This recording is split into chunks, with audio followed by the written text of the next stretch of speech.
Category में बांटा है हमने।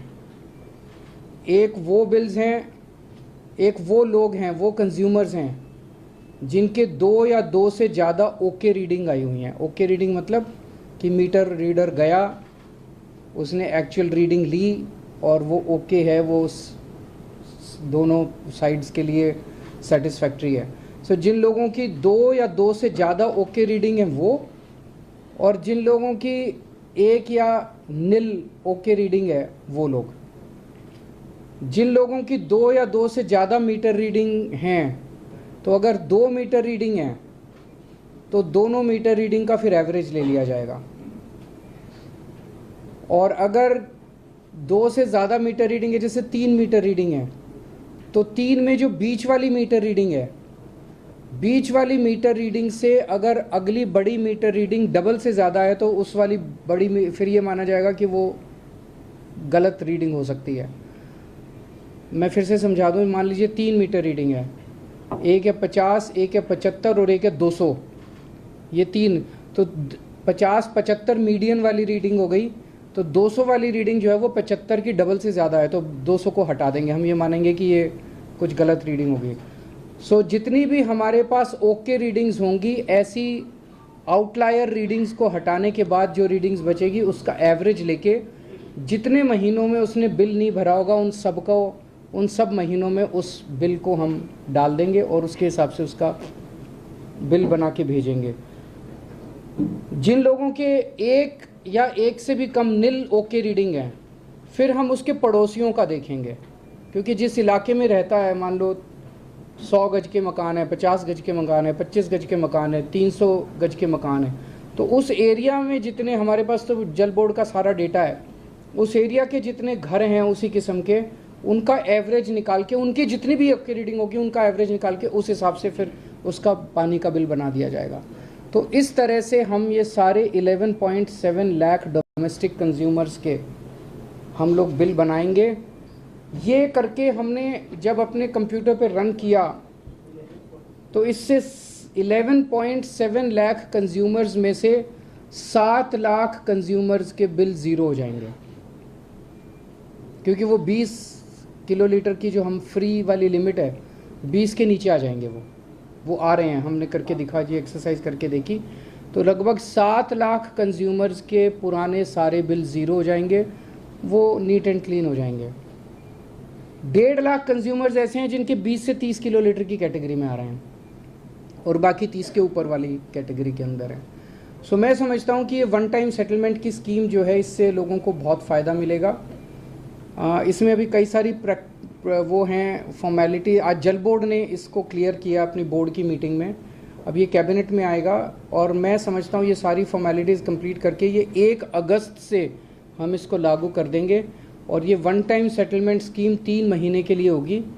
और अगर इन 3 महीनों में जो लोग अब इसके आने के बाद, मान लीजिए ये आपके पास अब नया बिल आएगा, नए बिल के हिसाब से आपका जितना पैसा बनता है अगर आप उसे पे कर दोगे तो आपको इसका फ़ायदा मिलेगा। अगर आप पे नहीं करोगे तो फिर पुराने वाले बिल आपके 3 महीने बाद आना चालू हो जाएंगे, फिर आप पुराना सारा बिल पे करना पड़ेगा, फिर आपको वन टाइम सेटलमेंट का फ़ायदा नहीं मिलेगा।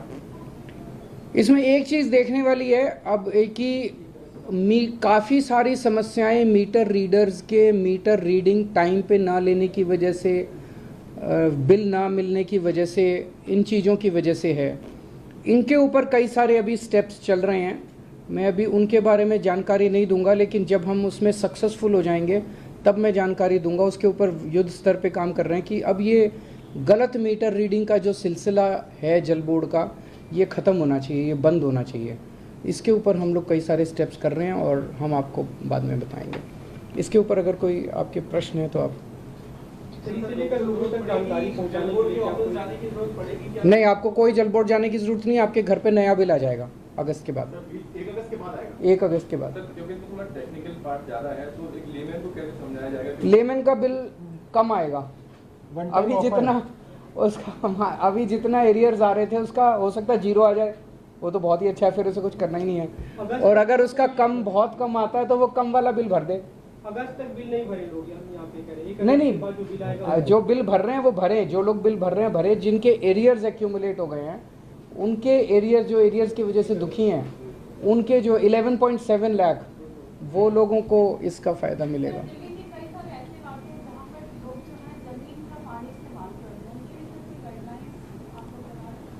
अभी एक और बहुत बड़े स्तर के ऊपर काम चल रहा है हम लोगों का। दिल्ली में एक तरफ हम कहते हैं पानी की कमी है। हम लोग जब सरकार बनी थी हमारी 2015 में, उस टाइम लगभग 850 MGD पानी दिल्ली प्रोड्यूस करती थी, इंक्लूडिंग जो पानी आता है WTP पे और एक ग्राउंड वाटर का जो है। इसको हमने कई सारे स्टेप्स उठा के इसको लगभग अब 1000 MGD तक पहुंचाया है। हमारा टारगेट है इसको 1250-1300 तक ले जाने का। 1250-1300 अगर हम ले गए तो मुझे लगता है कि दिल्ली के लोगों को फिर पानी की कमी नहीं होगी। वो 1250-1300 तक ले जाने के लिए दो बहुत बड़े स्टेप्स उठाए जा रहे हैं। एक है दिल्ली के बहुत सारे इलाके, स्पेशली नॉर्थ दिल्ली और ट्रांस यमुना का सारा ईस्ट दिल्ली, यमुना के उस पार पानी का लेवल नीचे बहुत हाई है। तो हम पानी के ऊपर बैठे हैं और पानी के लिए रो रहे हैं। हम कह रहे हैं पानी नहीं है, पानी नहीं है, लेकिन ज़मीन खोदते ही पानी मिल रहा है। तो इसके ऊपर बहुत बड़ी योजना चल रही है जिस पे हर 15 दिन में मैं मीटिंग ले रहा हूँ। ऐसे एरियाज़ के अंदर जिसमें हर साल नेचुरल रिचार्जिंग होती है। यमुना हर साल बाढ़ ग्रस्त होती है, इतना पानी चढ़ जाता है, बाढ़ आएगी। उसकी वजह से सारी ईस्ट दिल्ली हर साल अपने आप रिचार्ज हो जाती है। सारे हमारे यमुना के फ्लड प्लेन्स रिचार्ज हो जाते हैं। यहाँ पे बहुत बड़े स्तर के ऊपर हम ट्यूबवेल्स लगा रहे हैं जो लॉ परमिट करता है जिन जिन एरियाज़ के अंदर, और उन ट्यूबवेल से हमें उम्मीद है कि हम काफ़ी पानी निकाल पाएंगे और फिर वो नेक्स्ट ईयर फिर रिचार्ज हो जाएंगे। दूसरा, हमारे जो STP का जो पानी है लगभग 600 MGD के करीब, हमारा 590 के करीब MGD सीवर्स, हम STP के अंदर सीवर को ट्रीट करके उसका साफ़ पानी निकालते हैं। आप लोगों को जान के ताज्जुब होगा कि ये सारा पानी हम यमुना में बहा देते हैं। एक तरफ हम साफ़ करते हैं उसको, इतने बड़े बड़े प्लांट लगा रखे हैं, करोड़ों रुपए खर्च करके पानी साफ़ करते हैं और साफ़ पानी करके उसको यमुना में बहा देते हैं। क्या फ़ायदा हुआ? तो अब हमने ये तय किया है जितने STP हैं हमारे 35 के करीब STP हैं, सारे STPs का आउटपुट का पानी, वो पानी जो है उसको बहुत साफ़ करने का हम अपग्रेडेशन का काम चल रहा है। वो ये 2-4 महीने में सारे कंप्लीट हो जाएगा। वो उसको 10/10 कैटेगरी कहते हैं। सफाई जो है अभी 30/30 का कई जगह निकलता है, 30/30 गंदा पानी माना जाता है, उसको 10/10 पे लेके आ रहे हैं।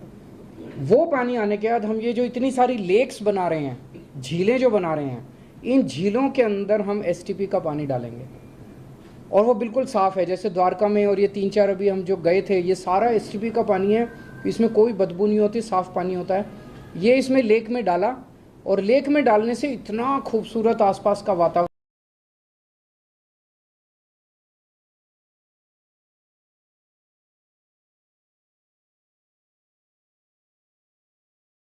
स्क्वायर किलोमीटर के एरिया में 5 मीटर वाटर टेबल राइज कर गई 6-7 महीने के अंदर, उस एक लेक की वजह से। तो जब ये आसपास पानी राइज करने लग जाएगा, वहाँ हम फिर काफ़ी सफिशेंटली राइज कर जाएगा और कानून के मुताबिक अगर हम एक्सट्रैक्ट, वहाँ हम आसपास ट्यूबवेल खोदेंगे और वो ट्यूबवेल से वो पानी निकाल के उसको RO से, बड़े बड़े RO प्लांट्स लगा रहे हैं वहाँ पे, RO से पानी को साफ़ करके उसको UGR के अंदर ले जाएंगे।